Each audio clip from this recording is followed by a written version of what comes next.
अस्सलाम वालेकुम and good morning. Welcome back to Ali and miles. और आज एक छोटी सी व्लॉगड़ी में बना रहा हूँ। एक पर्सनल काम से मैं जा रहा हूँ पेशावर। और ये जो है ना मुझसे सख्त नाराज़ हुआ है बुलेट। ये कह रहा है कि मैंने जाना है साथ। मैंने इसको बड़ा समझाया और बड़ी मुश्किल से मनाया कि बेटा आप अगर मोटरवे पे गए तो आप पकड़े जाएँ, ठीक है। इसलिए आज हम जा रहे हैं चिटो पे।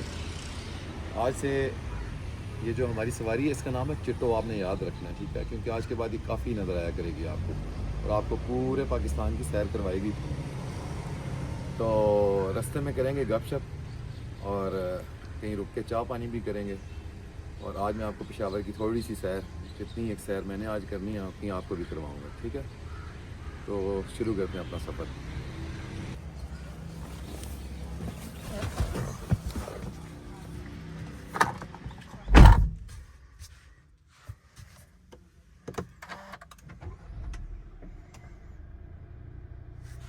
बिस्मिल्लाहिर्रहमानिर्रहीम। सुब्हानल्लज़ी सख्खर लना हाज़ा व मा कुन्ना लहू मुक़रिनीन व इन्ना इला रब्बिना लमुनक़लिबून।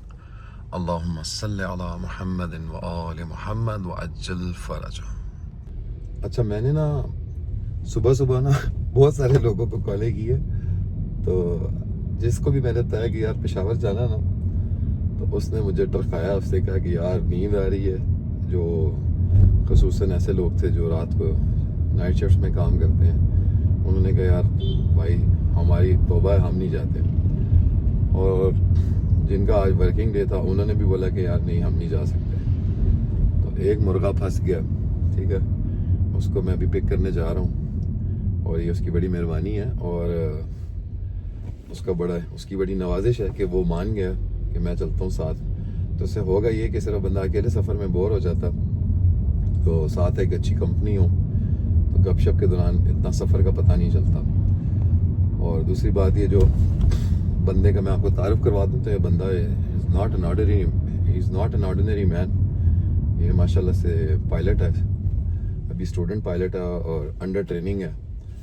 और इंशाल्लाह बहुत जल्द फिर जो है हम देखेंगे कि ये इंशाल्लाह A320 A380 उड़ा रहा होगा और फिर हम इसको कहा करेंगे यार अब तूने कहीं जाना तो तू भी हमें साथ ले जा। तो इसको पिक करते हैं और रास्ते में गपशप करते करते जो है ना पेशावर चलते हैं और आपको पेशावर की सैर कराते हैं।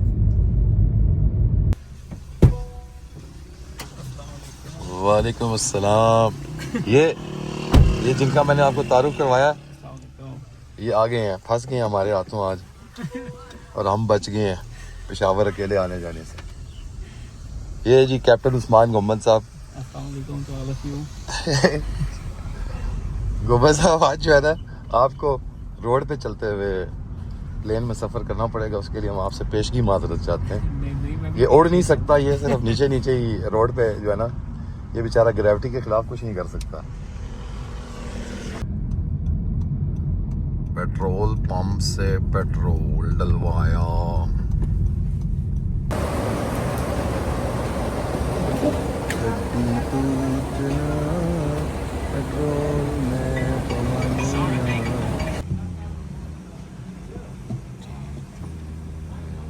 गाइस हम लोग चढ़ गए हैं कश्मीर हाईवे।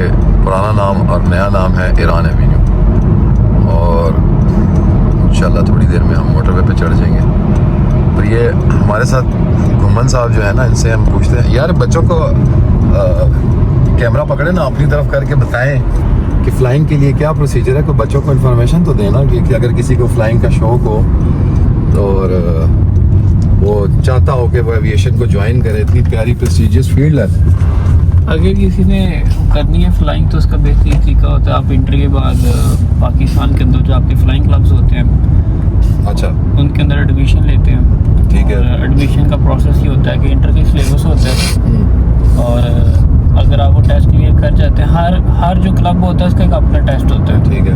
उसके बाद आपका एडमिशन हो जाता है, फिर आपका मेडिकल होता है, ठीक है। मेडिकल आपके सिटी से भी हो सकता है, सियालकोट मतलब कि लाहौर, अच्छा, इस्लामाबाद और कराची। आप जो है ना बच्चों को ये भी बताएं कि मेडिकल किस लेवल का होता है, क्या क्या चीज़ें चेक करते हैं। अगर किसी को कोई डिसऑर्डर है तो बेचारा उसका दिल ना टूटे। क्लास 1 मेडिकल होता है और उसके अंदर आपकी कलर ब्लाइंडनेस लिखी जाती है, आपके कानों का टेस्ट होता है, आपकी ECG होती है, ठीक है। और मतलब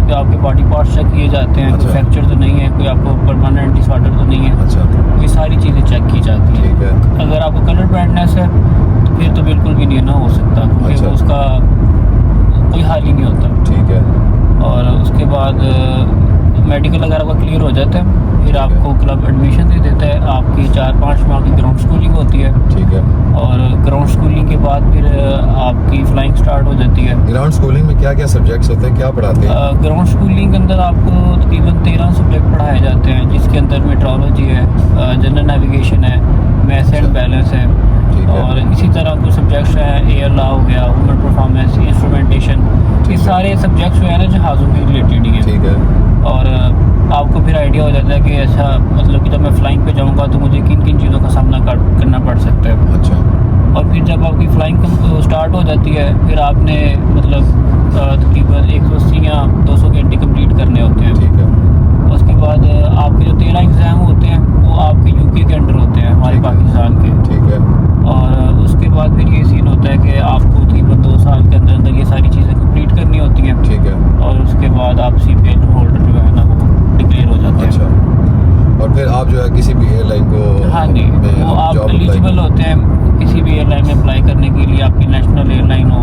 ठीक है। और कुछ एयरलाइंस तो वैसे ज़्यादा घंटे जो है वो होते हैं, तकरीबन 500-1000 घंटा होता है। ठीक है। तो जो कैडेट पायलट प्रोग्राम्स आते हैं उनके अंदर आप अप्लाई कर सकते हैं। वो मतलब ये स्ट्रगलिंग फेस होता है थोड़ा सा पायलट के लिए, अच्छा। लेकिन जब ये थोड़ी सी चीज़ें बिल्डअप हो जाती हैं हाँ, तो फिर आपकी वर्थ बन जाती है। बिल्कुल ऐसा ही। और वैसे भी बड़ा जो है बावकार बड़ा बावकार प्रोफेशन है यार, हर बंदा तो नहीं ना पायलट बन सकता। और आज के हमारे कैप्टन है अली भाई। हम रोड पे उड़ने वाले जहाज के कैप्टन हैं। मेरा ना बड़ा दिल करता है, पता है, जब मैं कहीं पे भी सफ़र कर रहा हूँ ना, मोटरवे पे, GT रोड पे, तो मेरा बहुत दिल करता है कि ये जो है ना गियर की स्टिक, ठीक है, जी जी। मैं इसको इमेजिनेशन में समझता हूँ कि यार काश ये जहाज़ की जॉयस्टिक होती तो मैं पीछे से टेल को नीचे डाउन करता, नोज अप होता और मैं फ्लाई कर जाता। लेकिन बस बात ये है कि टाइम की बात होती है। नहीं, इंशाल्लाह मेरा ड्रीम है कि ज़िंदगी में जो है ना फारिग हो के जो है वो PPL लाजमी करना, सिर्फ अपने शौक़ के लिए कि सिर्फ बंदा फ्लाइंग वाला जो एक चस्का है ना वो पूरा कर ले। मैंने बचपन में बहुत ज़्यादा गेम्स खेली है ना ये जहाज़ों वाली, इसमें वो पुराने World War II वाले B-52 जहाज़ होते थे जिसके नोज़ पे वो फैन जी जी। प्रोपेलर लगा होता है। एविएशन का कीड़ा है हमारे अंदर भी, लेकिन ऑब्वियसली मेरा प्रोफेशन जो है वो लॉ है, क्योंकि मैंने काफ़ी सारे पायलट्स के केसेस जो है ना वो कंटेस्ट किए हैं, तो इसीलिए बस बातें शातें करके हम चस्के लगा लेते हैं।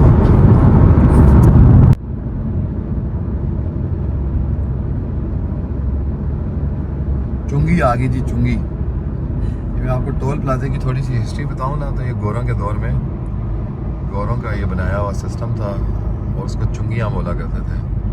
अभी भी आपने सुना होगा ना, चुंगी नंबर 26 था, चुंगी नंबर फलानी, तो चुंगी नंबर फलानी। तो वहाँ पे यानी कि जब आप एक शहर से दूसरे शहर में एंट्री एग्जिट करते थे तो आपको टैक्स पे करना होता था। और आगे ये है सामने M1 की ऑफिशियल चुंगी।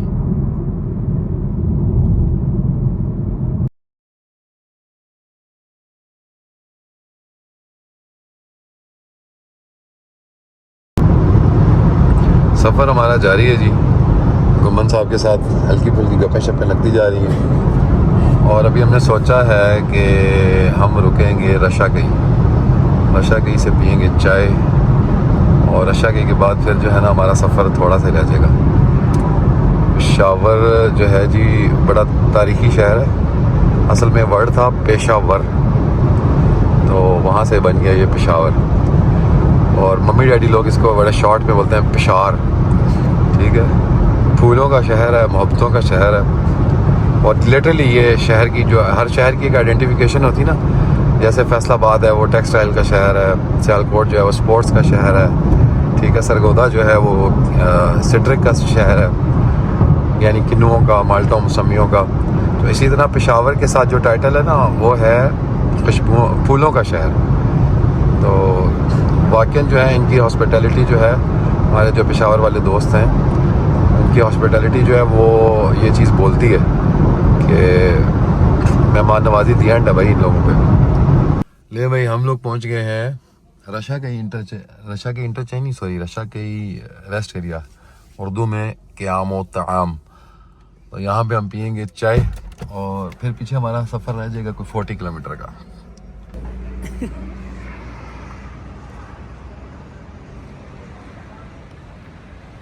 मोटरवे पे आपने जब भी चाय पीनी हो ना, तो ये जो बने होते हैं ना मार्ट्स, इनसे आपने नहीं पीनी। यहाँ से मिलेगी आपको गंदी तावीज़ वाली चाय, ठीक है।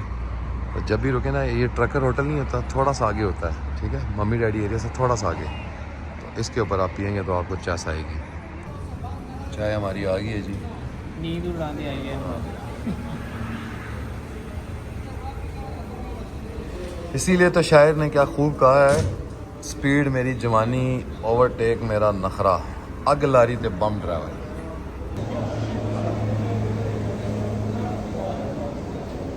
रुलत आ गए यहाँ पर, चस बड़ी आई।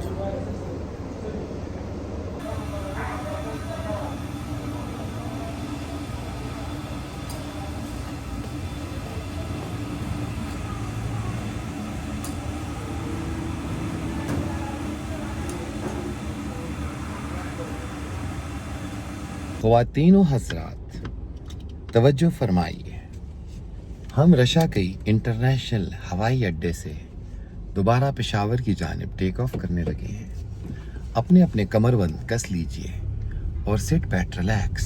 गाइस, हम लोगों ने रशा कई में थोड़ी सी चाय कई की और चाय कशी की, सॉरी। और अब हम दोबारा जो है पखावर की तरफ रागले दखना, और इंशाल्लाह मेरे ख्याल में 20 मिनट का सफ़र रह गया। और पेशावर में हमारा जो छोटा सा काम है, वो काम करने के बाद हम करेंगे भोजन किसी अच्छी तारीख़ी मकामी जगह पे, और आपको खिलाएंगे और आपको मज़ा आएगा। और फिर हम आपसे इजाज़त तलब करके वापस इस्लामाबाद की जानिब उड़ जाएंगे। ले जी, फाइनली गाइस, हमारा जो है ना पेशावर टोल प्लाजा आ गया है। फोर्ट वाला, जो इस फोर्ट का मैंने आपको जिक्र किया था, कितना खूबसूरत और कितना ह्यूज है। चेक करें आप, कितना तारीखी है।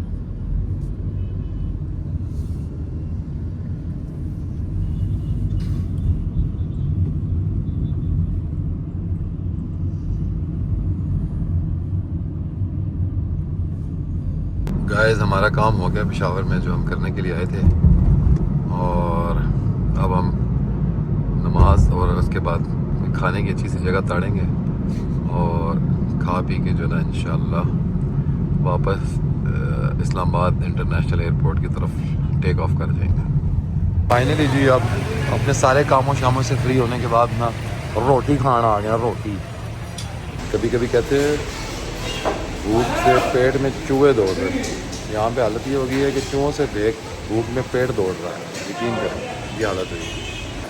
खाने से पहले वाले जो गुजारा करने वाले लवाजमात होते हैं ना, ये दे के गया, मैंने तो आधे से ज़्यादा उड़ा दिए। अभी असल खाने का वेट कर रहे हैं। हमने किया ऑर्डर काबली पुलाव और चप्पल कबाब। देखते हैं कैसा टेस्ट है, फिर मैं आपको ऑनेस्ट रिव्यू दूंगा कि वर्थ इट है या नहीं।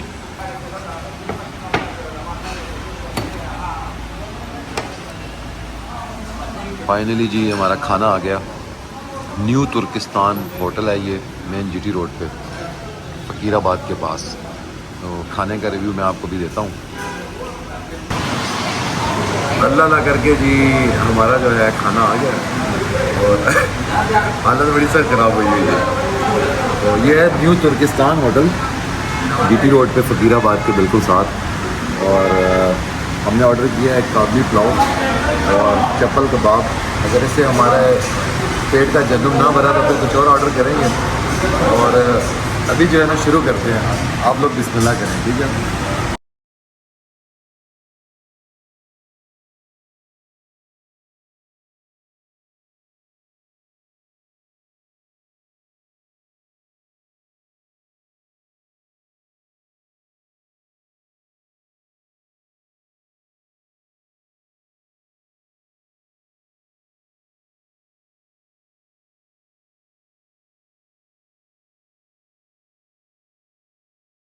जी, खाने को हमने फेरा सही फिट करके मांजा, ठीक है। और खाने को मैं रेट करूँगा 9 आउट ऑफ 10। ठीक है, बहुत मज़े का था, बहुत मज़े का। बस ये जो थोड़ी बहुत चीज़ें इन्होंने नेग्लिजेंस की हुई है ना, जैसे आप ये प्लेट आप देख रहे हैं, ठीक है, ये प्लेट जो है ये क्रैक नहीं होनी चाहिए। हालांकि ये आल्दो हमने यूज़ नहीं की, आई थिंक बोन्स के लिए देखे गया था ये, लेकिन स्टिल इसको जो है ना क्रैक नहीं होना चाहिए। सफाई बिल्कुल फिट है इसकी, टेस्ट भी बहुत अच्छा है। बस सिर्फ एक नंबर मैंने ये इस चीज़ का काटा है, इस नेग्लिजेंस का। खाना हमारा हो गया ख़त्म और बहुत मज़े का था। ठीक है, फीडबैक मैंने आपको बिल्कुल ऑनेस्ट दिया। और लास्ट बट नॉट लीस्ट, कावा हजूर। ठीक है, कावा पियेंगे और हम जो है ना आपसे लेंगे इजाज़त। ठीक है, कावा अगर आप यहाँ आके भी ना पिएँ तो समझे, वो कहते नहीं है जिन्हें लोर नहीं देखे और जमिया नहीं, इधर आए तो कावा नहीं पिया तो फिर आप पेशावर नहीं है। तो यहाँ पे जो है हम इसको दी एंड कर रहे हैं और अपना बहुत ख्याल रखिएगा। चैनल को सब्सक्राइब करें, लाइक करें, वीडियोस को शेयर करें। और आई एम रियली सॉरी कि अभी आपको, क्योंकि मैं लर्निंग प्रोसेस में हूँ, मैं भी मेरी वीडियोस आपको बोर कर रही हूँ, बट मैं आहिस्ता आहिस्ता सीख रहा हूँ। और एक चीज़ मैं आपको मेक श्योर करता हूँ कि जो कंटेंट है ना ये हमेशा कैंडिड रहेगा, नो स्क्रिप्ट, कुछ भी नहीं, जैसा मैं हूँ वैसा ही मैं आपको शो करूँगा। अपना ख्याल रखिएगा और हमें दुआओं में याद रखिएगा। ठीक है, अभी तक के लिए अल्लाह हाफ़िज़।